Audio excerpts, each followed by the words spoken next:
Now in its third year, it's a Yank on the Footy with Craig Wessels, talking about the greatest game on the face of the earth. Sit back and enjoy, everybody.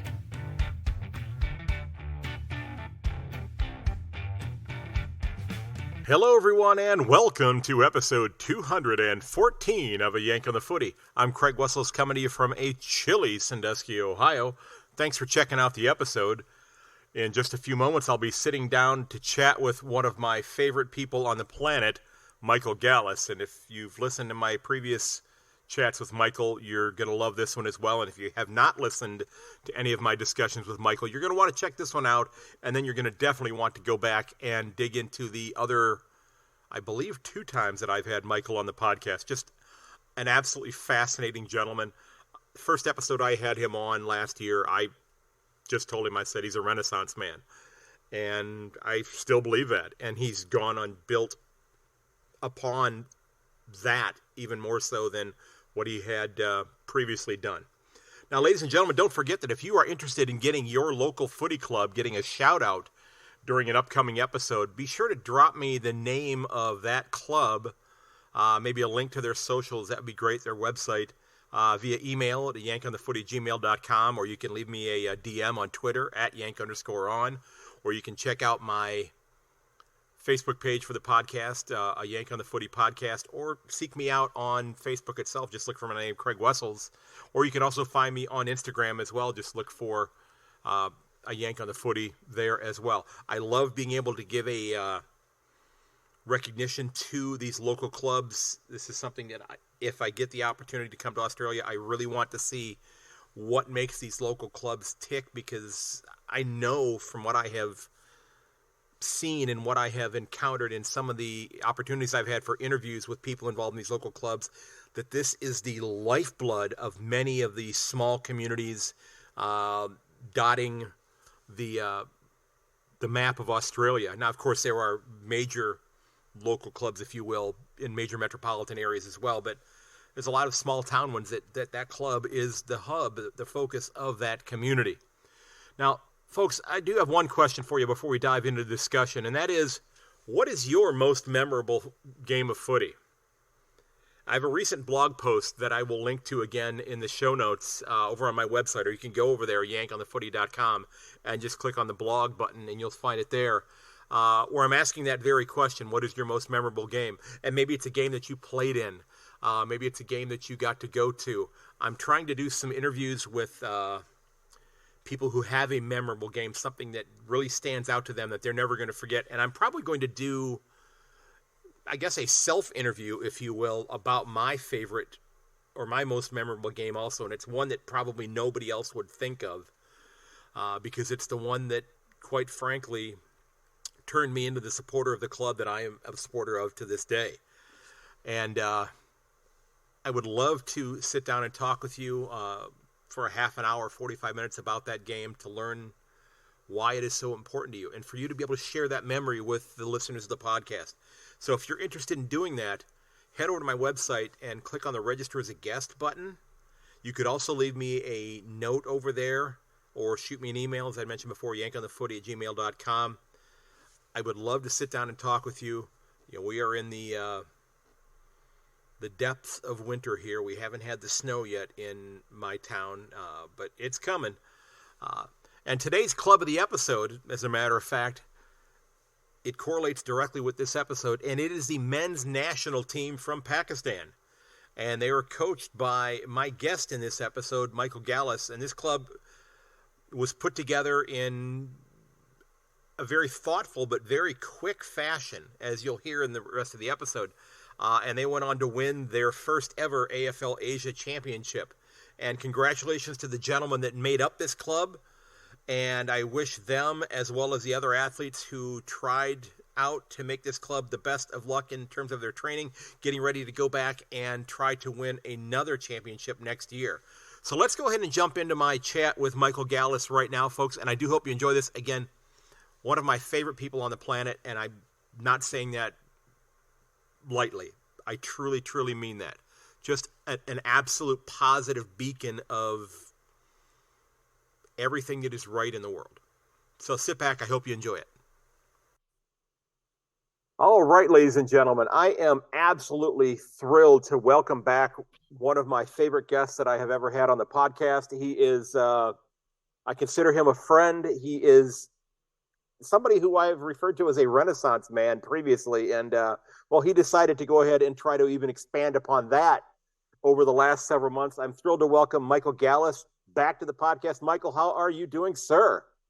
Yeah, g'day, mate. Great to be back on, and big cheerio to all the American listeners and Australian listeners, and congratulations to you. Your team, Geelong, won the AFL Grand Final, and I don't know about Renaissance man there, Craig. I'd say crazy man, that's for sure. Well, and it's great to be back. Okay, maybe crazy, but I think just Renaissance in terms of all the different things that you have been doing in the last several months. And, you know, we spoke most recently on the podcast when you were out in the Kimberley region at the Nunkamba cattle station, working at the school out there. And we're going to get into that now because that has ended. You are back home, freezing in Melbourne, although you have taken off the sweatshirt, though. That's good. But you had another series of events that took place recently that I wanted to dig into today because, you know, this is a gentleman that if you remember in an earlier podcast, we talked about him coaching the women's national team of footy in Pakistan. But recently he coached the men's Pakistani footy team. And I need to find out, how did that happen? Because last I had checked before this occurred, you were not coaching the men's team. And then all of a sudden you were. So how did that transpire? When I landed in Pakistan, when I was up there, COVID had sort of decimated over there, like everywhere, the sort of women's program a fair bit. And the men had been playing since 2014 across Pakistan and Australia. So there was still a base of clubs and participation going on through those last 2 years of COVID. So the international, the Asian championships that were held in Bangkok a month ago, we decided on discussions with AFL Pakistan that the men would be more likely to be able to play at the higher level to represent their country. And we had good discussions with AFL Pakistan. We weren't going to compete. We were going to win. And I think that at an international level of sport, if that's your base and that's your level of excellence, then and then you do everything you can to prepare yourself to win at the national level, well, then it's worth going to, because there was no way I was taking 4 weeks out of my paid employment. As you mentioned, I was in Outback WA as an acting principal of an Aboriginal school and doing some great work out there.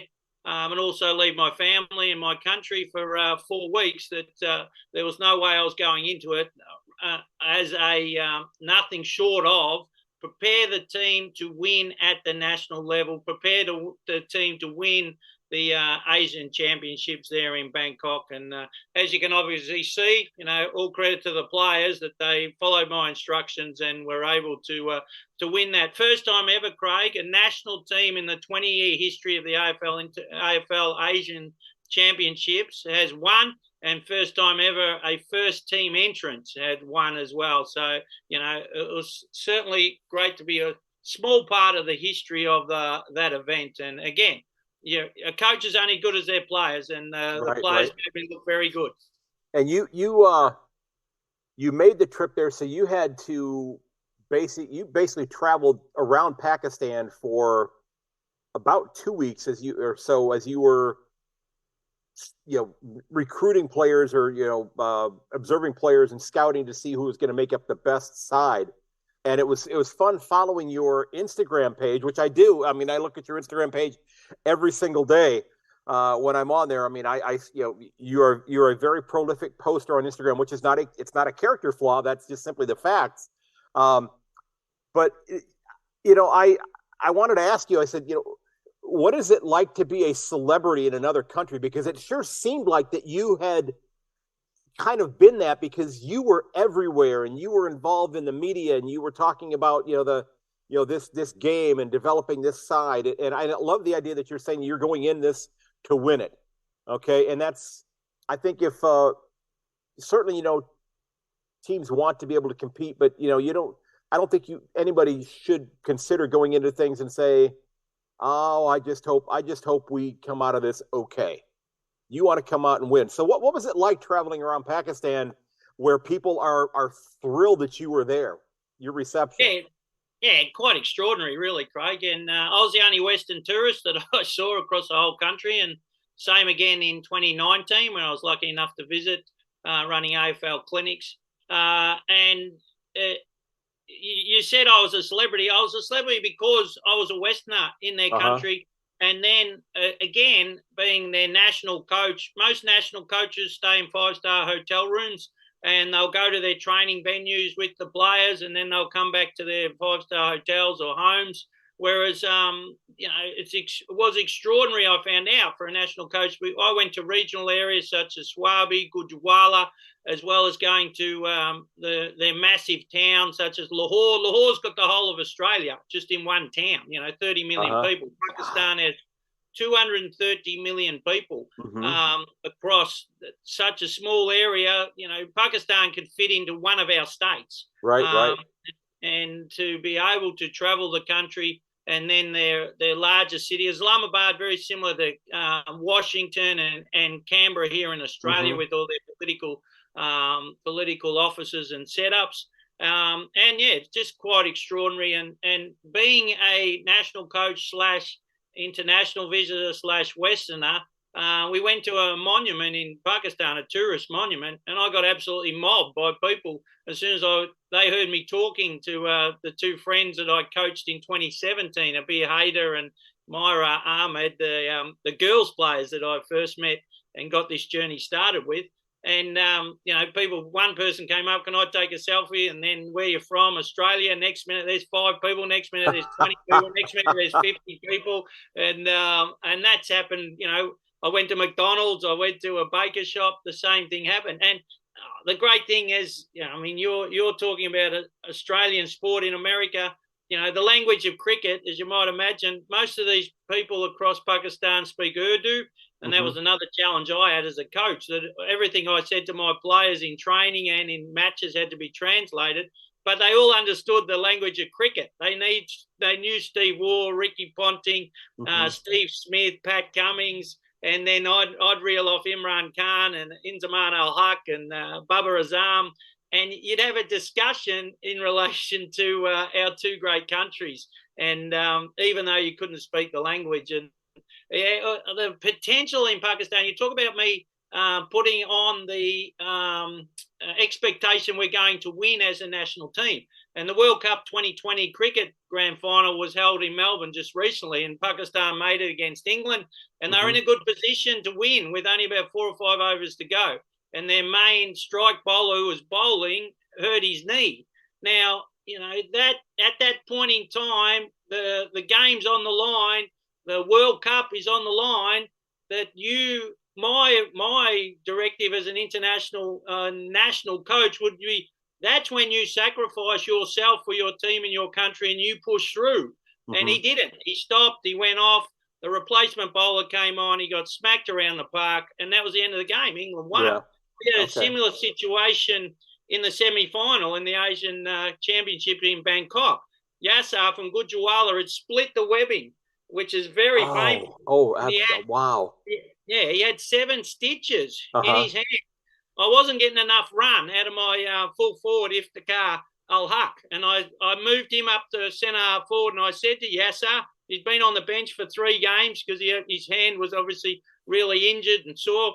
I said, mate, I need you. I need you. Your country needs you. Can you get on the field and do something for us? And he said, of course, that's why I'm here. And we put him at full forward. He took a crucial mark with those 7 stitches. He went back. He kicked a point right late in the game, and that was the winning point that got us through the grand final, that gave us the opportunity to win. I think if you are playing for your country, you're in a World Cup final or a final of anything, that's when you put yourself on the line. You know sport. Our listeners know sport. How many great achievements have happened and great wins have happened through adversity physically that you push through. It's all mental, isn't it? It's all mental. That's a great. Push through that. Push through that for your country. You create great things. And I was, again, very lucky. The players are outstanding in everything they did to enable them to get over the line. We're playing Laos. You know your football here in Australia. The waffle is probably the second or third best competition outside the AFL. Laos had 2 Aussie expat waffle players in their side, and half the side was expat Australians. And our team, full of national Pakistanis, 20 points down at half time. I gave them the speech. I said, this is it. We've worked for 4 weeks to get to this point in time.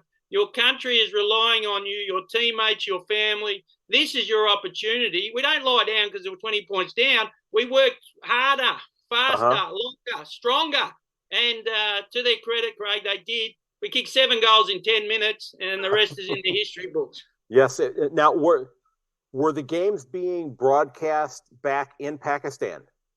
Yeah, they were. The AFL Asia, to their credit, the links were going live back to Pakistan. We were getting amazing feedback. That's fantastic. That's fantastic. And the young man who had the hand injury, was he able to play in the grand final then? Yeah, he had his hand taped up. You know, he kicked that crucial point, and adrenaline takes over, and left him at full forward, and he was just. And the other thing I just realised the other day, when I picked the squad of 25, you mentioned I travelled to 5 different regional areas of Pakistan over 2 weeks, ran 4-hour trials. I've been a recruiter at the Brisbane Lions for 2 years in a part-time capacity, so I understand what is required at AFL elite level, and I adapted those trials to each of those regional areas. So we had a 1,500-metre run, we had repeat 20-metre sprints, we had an agility test plus a kicking test, and then match simulation. And from that, I chose the top 10 from each of those regions. So that gave me the top 50 across Pakistan. And then we met back in Islamabad. We ran another trial for 4 hours with the best of the best, doing the same things. And from that 50, I picked 25. Yassar wasn't in it. He didn't make the top 25. Wow. And with the split webbing and the crucial golden point. And then we got a couple of injuries in training because the match simulation was, 100% hard at it, because I wanted to know who could play and who couldn't, who wanted to be there. So I rang his manager, Attar, back in Gujranwala, and I said, look, we've had some injuries. He's a big fella, he can kick.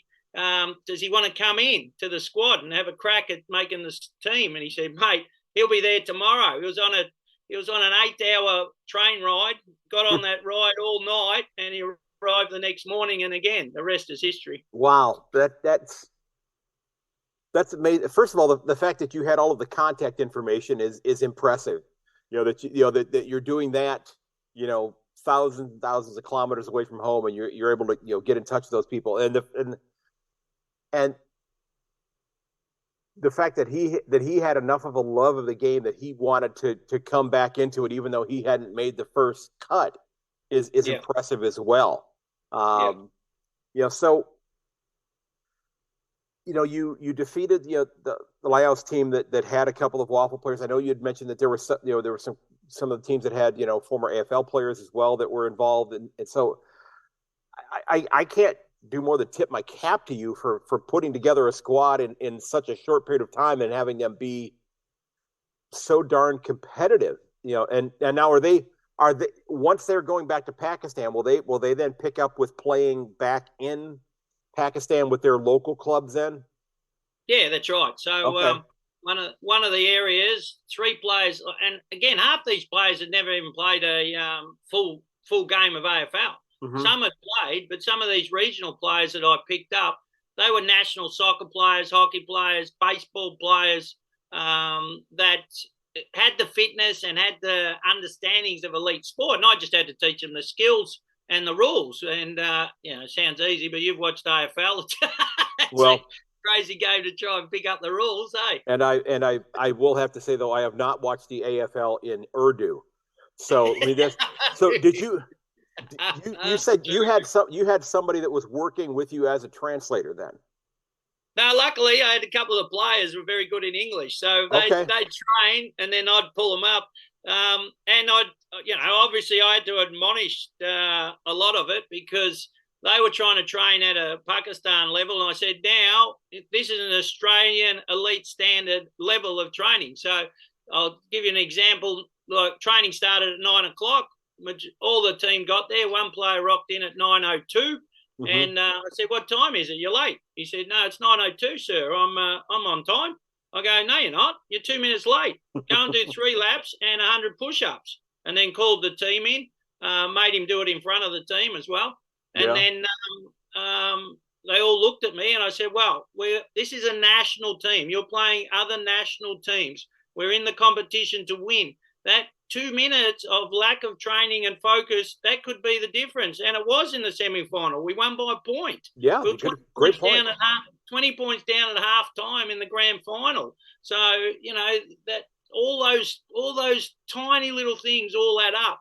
Next day, 9 o'clock, they're all there at 8:45, Craig. They all understood the message. Makes sense. There you are. That's, and I'm sure, with you having taught for as long as you have, you probably are in your classroom earlier than you need to be. I mean, our school day starts at 8:05, and I'm in my classroom at 6 o'clock every morning. I'm there 2 hours before the school day starts. Now, after school, I don't stick around after school, but I'm there 2 hours before the school day begins because I get a lot more done in the morning than I do in the afternoon. Of course, it's also a great time during footy season to put a game on the television and watch there as well. Full disclosure.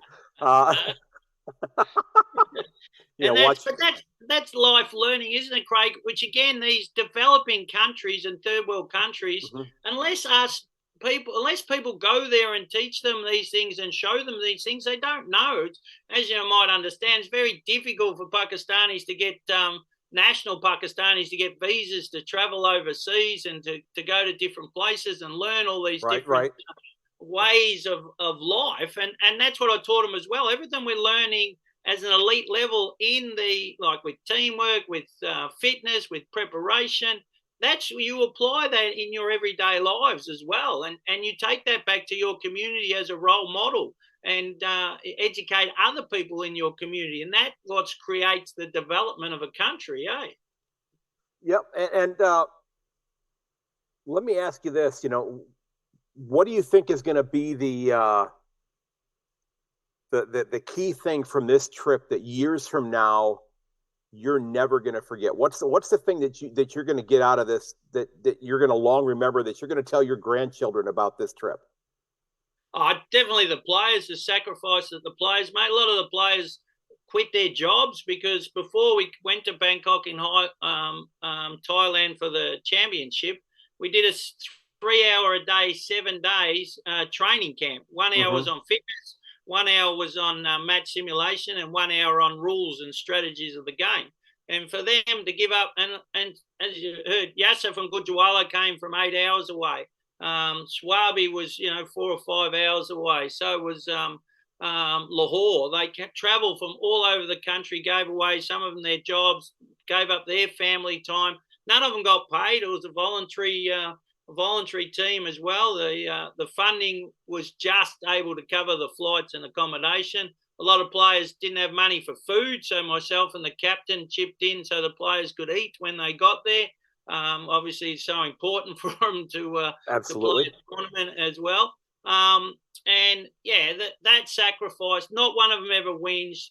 They did every single thing that I told them to do and instructed them to do, and they understood the level of intense training for that week for 3 hours a day was because I knew what we're coming up against. They didn't. They've never. Some of them never played AFL, never less at a national level.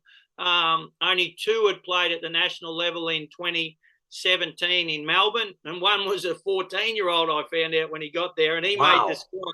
He made Furhan. He made the squad and to this game and played very well. Which is that's those sort of stories. Yasser playing with an injured hand. Tullah, the 6'4" ruckman who led the side.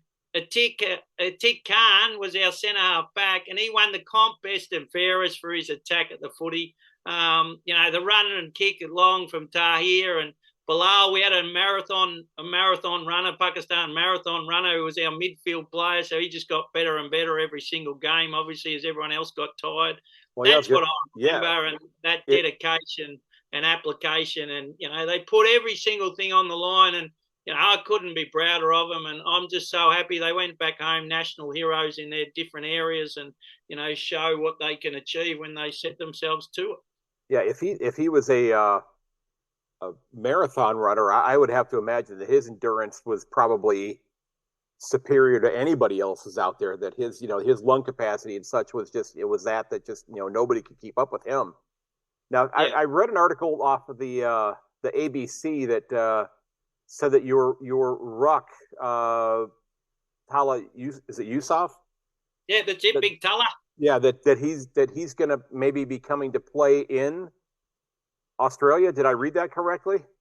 Yeah, that's right. We're in the process. Him and Deputy Vice Captain Ashan Ali. We're talking to Kalgoorlie Football Club, which is in no surprise, a bit of outback Western Australia.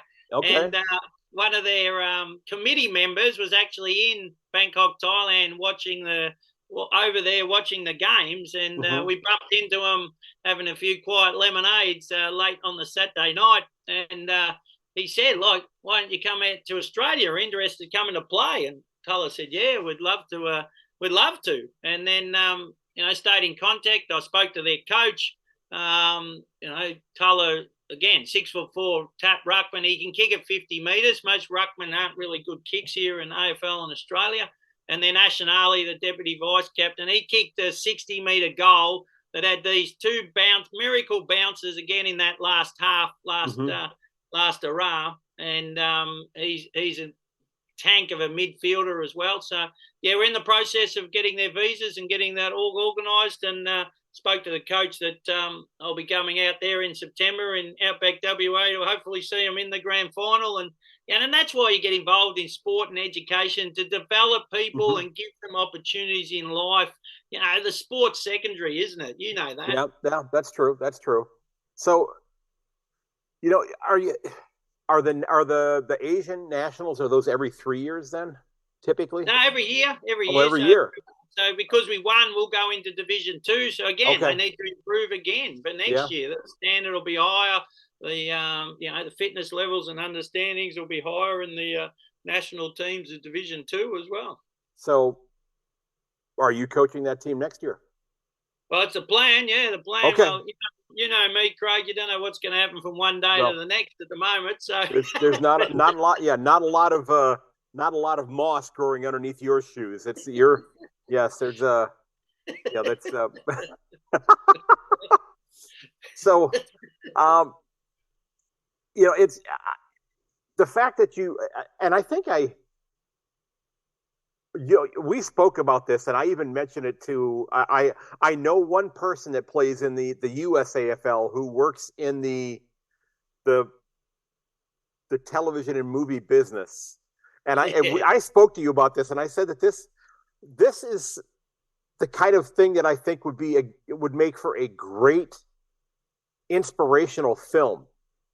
I mean, there could be, and I'm just putting it out there. I mean, to be honest, part of the story could be, quite frankly, about you and the things that you have done with Footies for All and the teaching and that type of thing. And then the kind of the fish out of water thing and the inspirational stuff with developing the club in Pakistan. I think it has the makings of a great film. But just, Yeah, that'd be something, Craig, wouldn't it? So, and again, I mean, you interview those players and talk about their background. One was a 35-year-old farmer, and the reason he was so fit because he tiled in his fields every day. He didn't have much money, and yet, when I went to Swabi and we did the trials, we did endurance running. He was the top 3 runner, and then he was able to kick it, a great way. He was able to mark and punch. And I thought, well, mate, age is no barrier either. All our listeners, your listeners, mate, if you want to have a crack at something, you work hard enough, you can make it happen. I have no doubt. So, well, we certainly proved that as well. We talked a little bit off air about something like that might be happening, but we're not going to get into that here. Me, True we that, shall true we that. shall see. So, um, it's like I said, I'm just thrilled for you that that the time you put into this, that you were rewarded with the result that you trained them for, I I think that hopefully you're proud of yourself for their efforts, and hopefully they're appreciative of the efforts that you put forth to get them prepared, and I would imagine some of them are excited to get the chance to come back and try to win it at the next level up. Yeah, for sure. It's I mean, you look back on it and you're happy for yourself, but as you know, as a coach, you're just so happy. Coaching is a little bit involved. It's the players on the field that are taking the hits. It's the players that train for 3 hours a day for a week before we got there. It was the players that are chasing and tackling and jumping and putting themselves on the line. It's just great credit to them. And the great nation of Pakistan, they have a lot of potential, but they don't win too many things at the national level. So for them to go home with the Asian Cup, or what they did across beating 5 other national teams made up of a lot of expat Australians with a high skill level, you talked about a movie. It really was a miracle, and it was because of the players following my instructions. And yes, I'm proud of the small part I played, but all credit to the players and AFL Pakistan. Their national level of organisation are all national Pakistanis again. I'm the only Aussie involved in this whole operation, which is extraordinary. Sardar Tariq, the president, Chaudhry Ali, the General Secretary, Abdul Ali, the game development, Nasser Ali, who's the CEO. The work that they do, learning off YouTube and talking to me and talking with the AFL, Simon Highfield, international director. No other international. I had a meeting today with AFL international manager Simon Highfield in Melbourne at AFL House, and he said Pakistan's the only one full of all nationals. Every other organisation has expat Aussies involved, and you would think they would, because they understand the game and the rules and everything else. So all credit to them. And the nation of Pakistan, everywhere I went, treated me like one of their own, and made me feel so welcome. And I can't thank people enough in Pakistan for that either. Now, did you, after the team won the games, did you travel back to Pakistan, or did you go back to WA directly from Thailand? Yeah, straight back home to Melbourne. Oh, that's right. Okay, then you went back to WA then. Yeah, just checked in with the family, said hello. Basically had jet lag on top of jet lag, and then back to because I was organising 3 buildings up from Perth to where we were, which is a 4-day drive on backs of semi-trailers. So I had to get up there to ensure that we got a crane and the buildings, and so the kids have got teacher accommodation and a toilet block for the kids next year. So it was only a short strip at home, and then 3 weeks up there, and now back at home after I completed that job. Yeah, we talked about that on the last time you were on here, that you found the trailers that had been sitting in Perth for, I think you said 5 years, if I'm not mistaken. So did they still have a warranty, since nobody had actually lived in them yet, or did they? I mean, it's but yeah, I saw the images and such that you shared online as they were moving them and getting them in place. I'm glad that you got those there, and I know, from what I gathered, and I'm not going to get into it, I think you came home a little earlier than you had planned, but we're not going to get into that, other than to say that occurred, and you're happy to be home, but I think you probably felt as though you maybe still had a little unfinished business that you wanted to take care of there. And as we talked about off air, it's something you're thinking you're going to do again in the future as well. Yeah, for sure. I was probably lucky. Actually, they've all been flooded in at the moment. The wet season began early, so it was actually a really good time. The teachers are literally texting me at the moment saying you got out the right time, as they stand in, hip-deep water across the road where the creeks were. When I was there, they were dry. and the council's closed the roads because it's unsafe. So it actually worked out. It's amazing how your path in life works and doesn't work, and you're going different directions. And always good to be home with the family. I've sort of been in and out for 6 months, and it's I was more than happy to come home. And then actually on the plane ride home, I was able to speak to from Broome to Perth, a leading Aboriginal man from the area. So for 4 hours, was able to educate me even more about about life up there. And that's I said to him as I got off the plane, it's what happened was meant to happen, so that I could sit next to you and learn from you. And then when I get back up there another day, work with you to make the place better for Aboriginal kids and community. Well, I'm glad I did not interrupt you on that flight then, because I know we traded a few messages on the flight back to Melbourne then. So I'm glad I didn't bother you on that one, because that would have. that's wonderful. I was very lucky, and again, the community of Nookumbar Cattle Station, and it's an extraordinary place to be in, and I look forward to. I'll get back up there another day, and you never know what's going to happen in the future, do you? No, Is that something? Do you hope to take your kids up there at least for a visit as well, to let them experience it as well? Yeah, love to. Yeah, love to. Everyone needs to go. All Australians need to go into the outback, and then especially need to go into outback Aboriginal communities to learn from them. That's their oldest living culture in the world, and right. Their music and their arts and their understandings about life are just extraordinary and so different than ours. So I was certainly blessed and humbled to be a part of that community, and again to be made to feel as welcome as they are in their community as well. And I know you got the chance to I think you've had actually the chance a couple of times to be on with Neil Butler, because you were on his regional 250 when you got to talk about the community.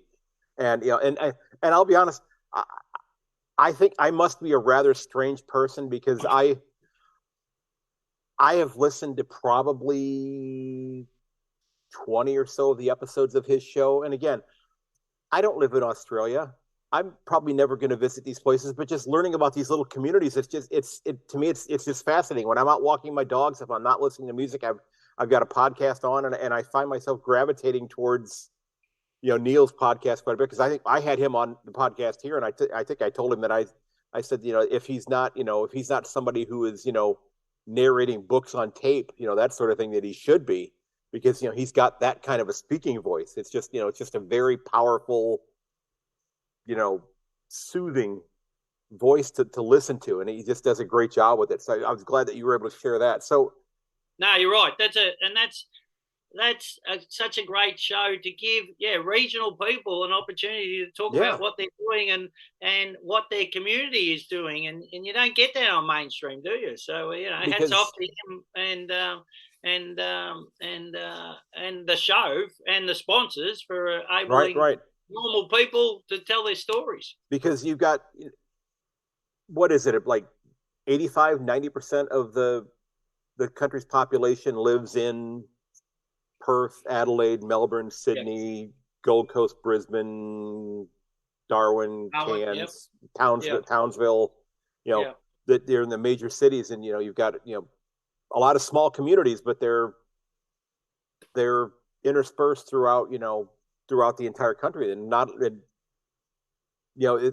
is it safe to say that a lot of Australians maybe have not visited some of these smaller communities, that they don't get too far off the quote unquote beaten path?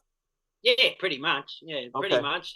And then it gives people opportunity to hear about them and get into them. I mean, the country towns, like anywhere, need tourism and need people going to visit them to keep alive all their small businesses as well. And it's just great to hear inspirational stories from inspirational Australians just doing normal things, isn't it? Well, they're not celebrities, but they're just normal people doing extraordinary things. I told Neil that that concept of that show actually gave me an idea for another podcast. I haven't jumped into it at all yet, but it gave me kind of tweaking what he's doing a little bit. I came up with what I thought would be an interesting direction to go with that. I'll tell you about that off air because I don't want anybody to steal the idea. So, what for those people who maybe haven't listened to the other couple of times that I've had you on, you are a teacher, you're a coach, you've traveled internationally, but then you also are, you're holding a well-used footy in your hand right now. That footy has been kicked at least once or twice. How's Footies for All going? Yeah, going well. Obviously, COVID knocked us around. It's Footies for All. Those who haven't been tuned in, is just a volunteer organisation that gives kids opportunities to play sport. And then the great difference between our charity and every other sporting organisation is we actually leave them with the ball. So the kids get to choose an AFL footy, a rugby ball, a basketball, or a soccer ball, so that they can continue to enjoy playing sport by themselves with their friends, family, or in the community. And it continues to get great support. Running 10 years, you do what you can do with the funding we get from great grassroots people across Australia who understand the power of sport and want to give back.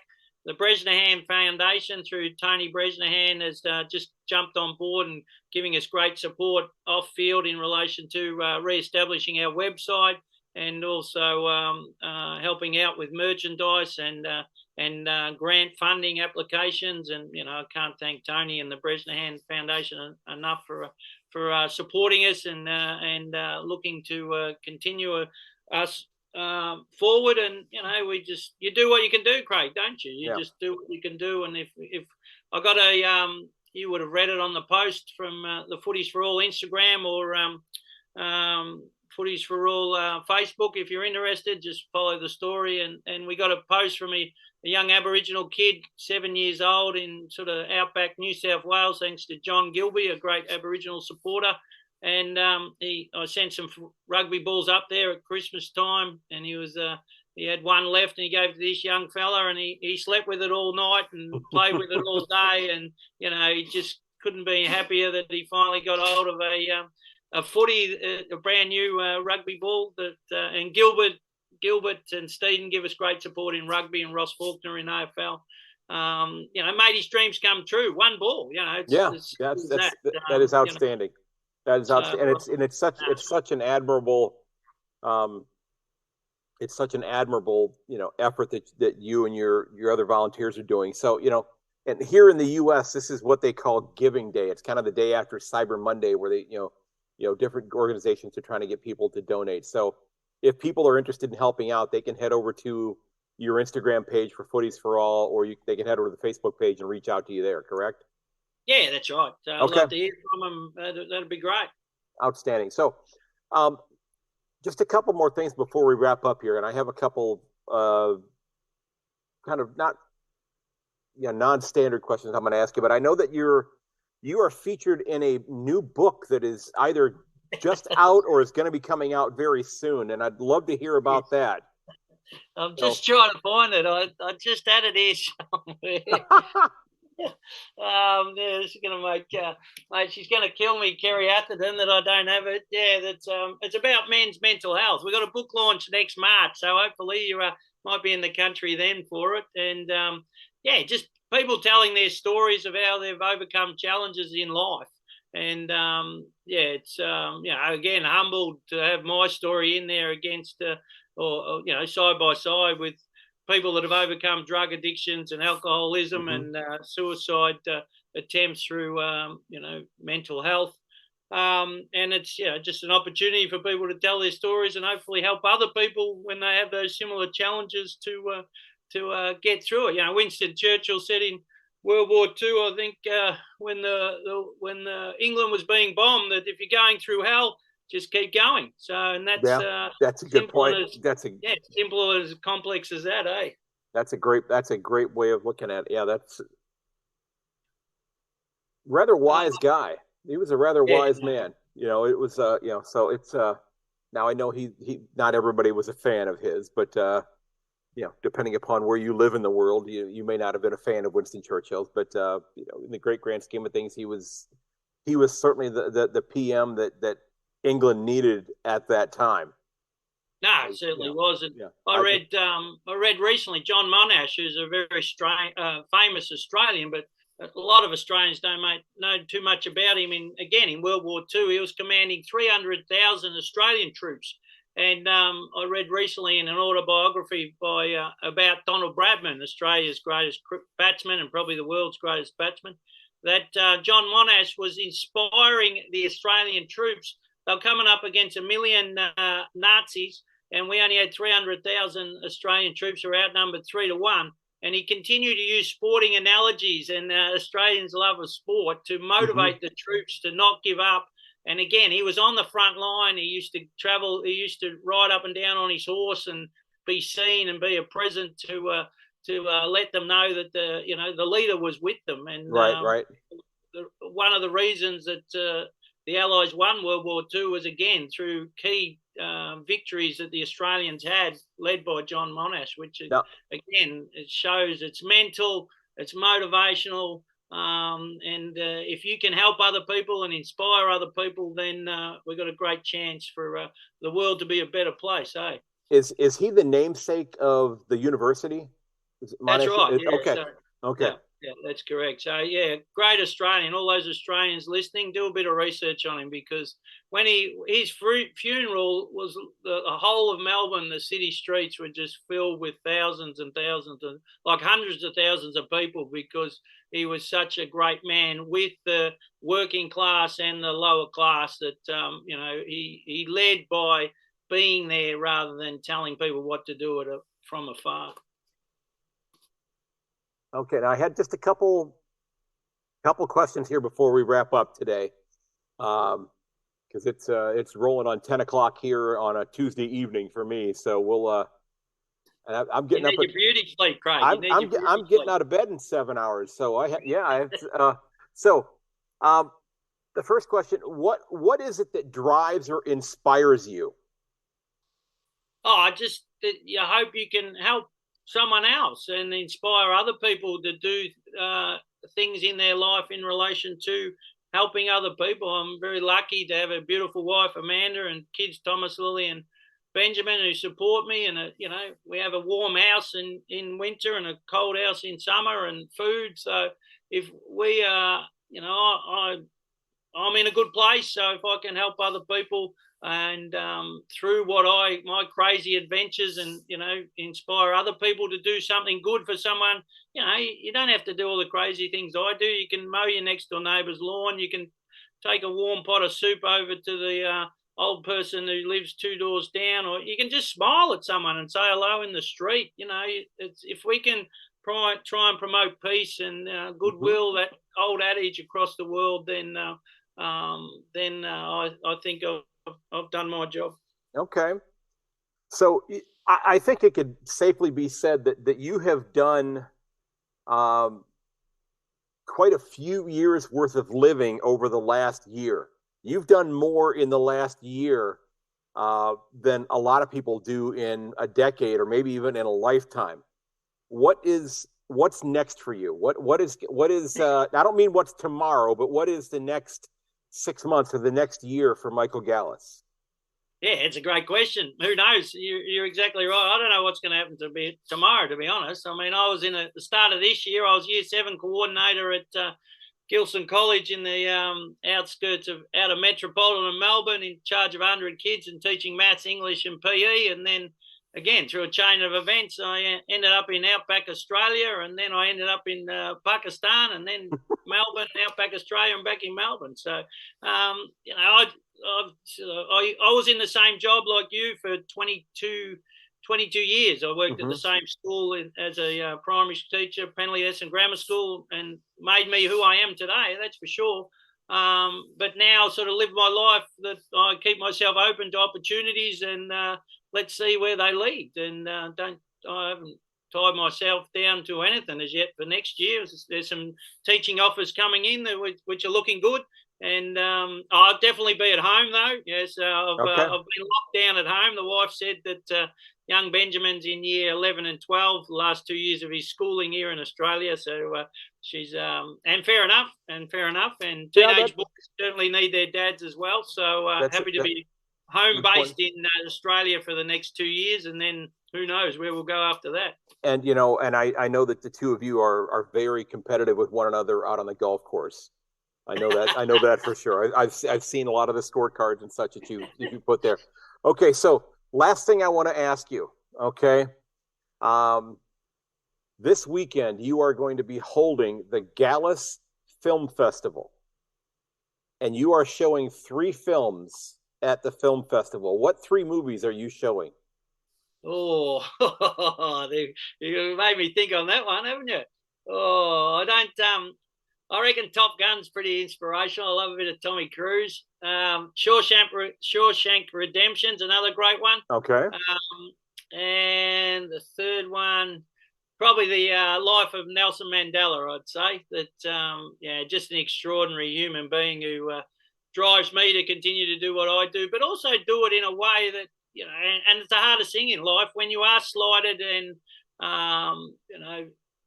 people are saying things against you which are wrong, that you don't get bitter and twisted, that you wave it aside, control what you can control, and get out there and do good things in the world.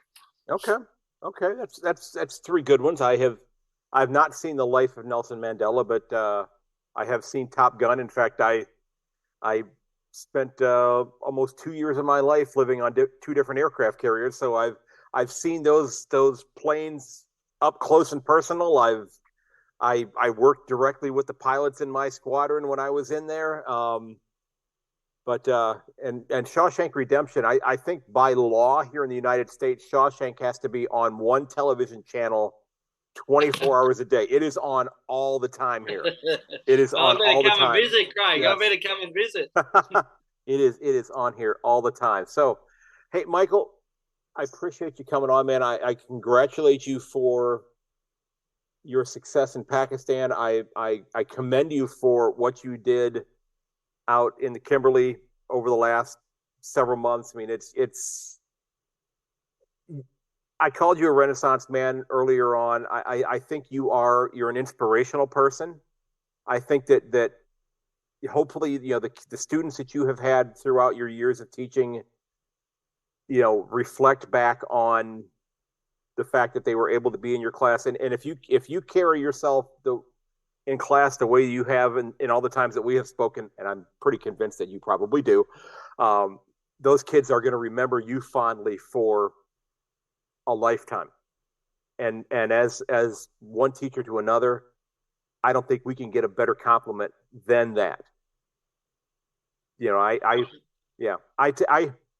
don't know if I told you this, but my school ID, every year that I do it, I take a picture looking as angry as I possibly can. I try to look as ticked off as I possibly can in my picture. And the kids are like, why do you do that? Because that picture's going to be in the yearbook. And I tell them, I said, I'm looking out for you 25 years down the road. I said, because someday you're going to have a teenager of your own, and something that's going to happen where you're mad at your teenager for some reason, or your teenager's mad at you, and they've stormed off to the other part of the house. They've sequestered themselves away, and they find your school yearbook, and they're flipping through there, and they come across my picture, and they're like, holy cow. And they come out to you, mom or dad, and they say, wow, what is up with this guy? He looks like a real jerk. And I tell the kids, I said, you're going to say one of two things. You're going to say, oh, absolutely, he was a jerk. Or you're going to say, no, he was great. Let me tell you the story about him. And you're talking to your kid. And I've helped to try to break down that barrier that you've had between you and your teenager 25 years from now. So I'm looking out for you down the road. So, yeah, at least that's great work. Yeah. Great work. I appreciate your kind words. And, as you know, teaching's the greatest job in the world. And if we can educate the younger generations coming through and help them to navigate their way, but also never give up and show some self-love and really work to help other people, then we've done our job, haven't we, Craig? Absolutely. Absolutely. And, yes. Always a pleasure coming on your show. Yep. And shout out to everyone in America and around Australia that listens. And big shout out to your mum. I know your mum's one of my greatest fans. And look forward to she is. I'm looking forward to getting this one out so she can give it a listen. But I want to give a big shout out to my friend Michael for coming on here. I am looking forward to the end of next week, however, when the fixture comes out, because I can't wait. I can't wait to ask you about the Fremantle Carlton matchup this year, because I know you got some Fremantle gear now, and you have a very sympathetic, bone now for Fremantle after they worked so well with your kids a few months back there. So I doubt it's going to be it won't be round one, because that's usually Richmond and Carlton, isn't it? Round one? Yeah, that's right. Yeah. Round one, Richmond, Carlton. Yeah. We hate the Tigers, so we better win round one. We won it this year. Yes. We're on the way up. We're on the way up, Craig. I think you're right. And I remember a conversation that we had the first time, which I will not say anything about, but I think Jury's still out. Okay, we'll go with that. Hey, Michael, thanks so much, man. I appreciate you taking time out of your afternoon, man. Cheers to you. My pleasure. Great to be on again. Look forward to talking to everyone soon. You bet. And Michael, man, thanks so very much for taking time out of your day to sit down and chat. I'm glad that your son's Uber Eats got delivered and the puppy got to have some snacks, because before we started recording, the puppy was wanting to get in on the interview as well. Folks, remember that you can find everything about the podcast over at my website at ayankonthefooty.com. You can get subscribed on the mailing list there. If you like the podcast, the best thing you could do is subscribe. The other best thing that you could do would be to leave a review for the podcast. If you enjoy the show, it's a great way for me to be able to demonstrate to prospective listeners that there are people who appreciate what I'm doing with the podcast. So if you want to help out, that would be a great way to do that. Now, if you want to help out the podcast, to help keep it afloat, you can click on the Buy Me a Coffee button there as well, and that'll certainly help to keep the podcast up and running as well. Now, folks, if you're on that mailing list, as soon as a new episode comes out, it will be in your inbox. And folks, look out for one another. I truly am thankful for each and every one of you that do tune in and listen. I do hope you'll share the episode with your friends and family. Check up on them. Tell them you love them. The holiday season is coming up here very soon. I do hope that you get to engage with and visit your family, your relatives, as things are going along. And let them know you love them. Make sure they're okay. And I appreciate the kind words that each of you have given me. And as always, your support is just so appreciated. And may your dribble kick never hit the post. And I will catch you later.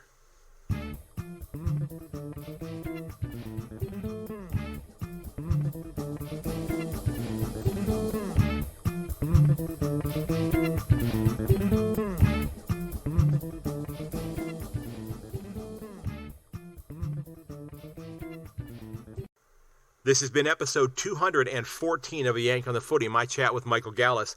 Don't forget again, folks, that you can reach me at yank_ on Twitter or to ayankonthefooty@gmail.com. You can find me on Instagram and on Facebook. Just look for Yank on the Footy, or my name, Craig Wessels, on Facebook as well. I'm always open to chatting with people there as well. So I do hope you'll consider sharing the podcast. And until next time, everybody, goodbye.